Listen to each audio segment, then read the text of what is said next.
বাউল শিল্পীদের সাথে একই সঙ্গে মেতে উঠলেন তিনি। সাংবাদিকদের প্রশ্নের উত্তরে বললেন, এটা বাউলদের মেলা, এটাই তো ঐতিহ্য। পাশাপাশি প্রায় 600 বছরের পুরনো এই মেলার গুরুত্ব বেড়েছে তৃণমূলের আমলে। বাম আমলে ছিল গন্ধযুক্ত মেলা, এখন নির্মল মেলা, বললেন কাজল শেখ। অনুব্রত মণ্ডল জানান, কেউ প্লাস্টিক ব্যবহার করবেন না, প্লাস্টিক মুক্ত এই মেলা আমরা সকলে মিলে গড়ে তুলি। প্রশাসন নিজের কাজ করবে, মেলাকে পরিষ্কার রাখার দায়িত্ব আমাদের। এবছর জয়দেবের মেলা নিরাপত্তার কারণে থাকবে প্রায় 300 পুলিশ কর্মী, 2000-এর উপর সিসিটিভি ক্যামেরা। জয়দেব মেলা মানুষজনকে কি বলবেন? দেখুন, জয়দেব মেলা বহু পুরনো মেলা, কেউ বলে 400 বছর, কেউ বলে 600 বছর।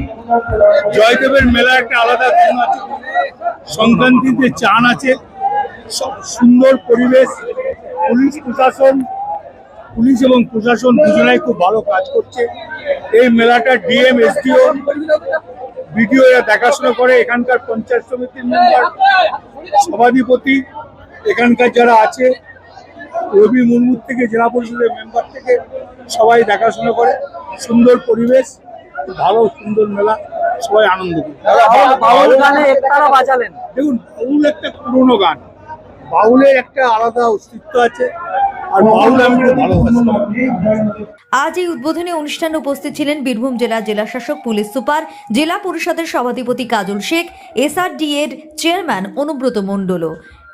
আজকে জয়দেব মেলায় আপনি নিজের বক্তব্য রাখতে বলেন যে জয়দেব মেলা বাম আমলের আগে তৃণমূলের আমল থেকেই মেন উন্নতি হয়েছে, এটা বলার কারণ কি এবং বাম আমলকে আক্রমণ করার কারণটা কি? দেখুন, এই মেলাটা প্রায় 400 বছর অতিক্রান্ত করে গেছে।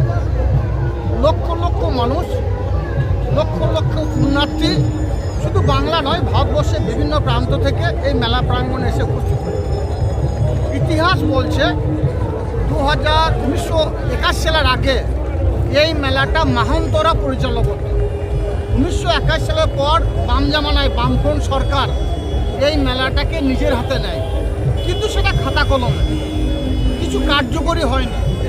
আমরা দেখেছি বা আমরা শুনেছি এই মেলা প্রাঙ্গণ বা নদীর সংলগ্ন এরিয়ায় যে পুণ্যার্থীরা আসতো, তারা টয়লেট নদীর পাশেই করত, অর্থাৎ একটা দুর্গন্ধযুক্ত পরিবেশ ছিল এখানে।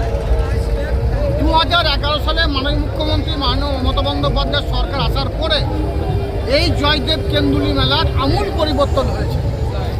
এখন এই মেলাটা নির্মল মেলা রূপে পরিগণিত হয়েছে, নির্মল মেলা রূপে পরিচিতি লাভ করেছে।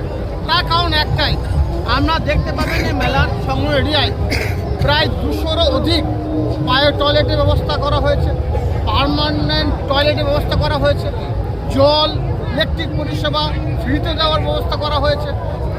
প্রশাসনের দিক দিয়ে প্রত্যেকটি এরিয়াতে প্রশাসনের কর্তা ব্যক্তি যারা আছে তারা সব সময়ের জন্য লক্ষ্য রাখছেন।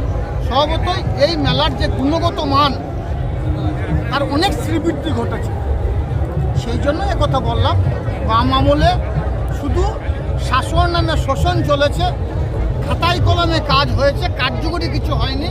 কিন্তু মাননীয় মুখ্যমন্ত্রী মমতা বন্দ্যোপাধ্যায় সরকার আসার পরে এই মেলার যে শ্রীবৃদ্ধি হয়েছে, এই মেলা একটা নির্মল মেলা রূপে পরিচিতি লাভ করেছে। আমরা দেখতে পেলেন এই ব্লক বা বিডিও সাহেবের তত্ত্বাবধানে, এসডিও সাহেবের তত্ত্বাবধানে, ডিএম সাহেবের তত্ত্বাবধানে এখানে প্রায় 1 লক্ষ SHG গ্রুপের মহিলারা তারা ব্যাগ তৈরি করেছে এবং সে ব্যাগগুলো তারা ফ্রিতে দান করছে, যাতে কেউ প্লাস্টিক জাতীয় দ্রব্য ব্যবহার না করে। এটা মাননীয় মুখ্যমন্ত্রী মমতা বন্দ্যোপাধ্যায়ের নির্দেশ, তার প্রেরণায় এগুলো হয়েছে। এই জন্য এই কথাটা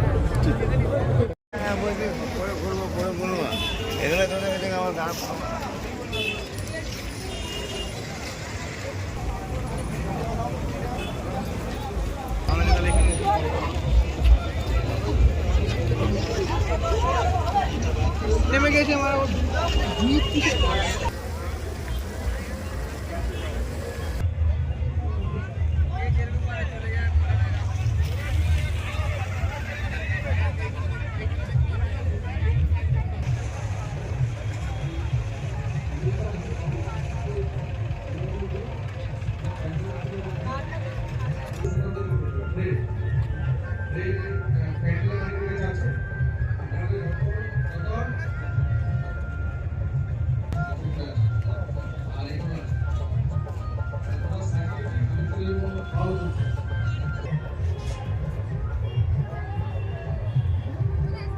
আপনারা এসে যেন দেখতে পাই যে সমস্ত কিছু রেডি হয়ে গেছে।